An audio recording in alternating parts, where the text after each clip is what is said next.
Mga kababayan, wala na pong chance maging president si Sara Duterte. Sinabi po niya noong August 24, 2025 at saka ito po yung caption ng Politico. Sabi dito, President Ferdinand Marcos Jr.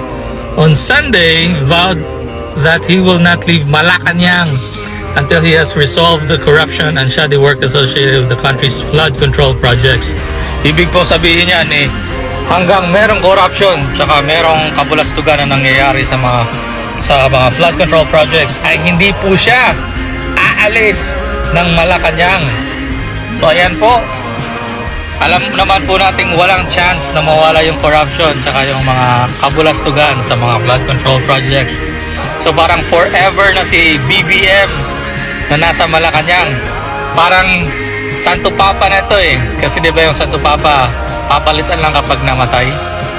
So ito si Ferdinand Marcos Jr. hindi rin siya aalis sa kanyang pwesto or sa Malacanang hanggat hindi natatapos yung corruption. So good luck po sa plano po ninyo na manatili sa pwesto ng habang buhay. Sa mga supporters po ni PBBM, congrats po. Ito na po yung hinihiling ninyo or pinapanalangin na maging president ninyo siya forever. Tsaka sa mga Sara Duterte supporters, ano po yung masasabi po ninyo dito? Is this just a case of just wrong word usage? O talagang merong punto or talagang sinadya na ito yung kanyang sabihin? Tingnan na lang po natin sa mga susunod na mga araw kung ika-clarify po ba niya ito or hindi.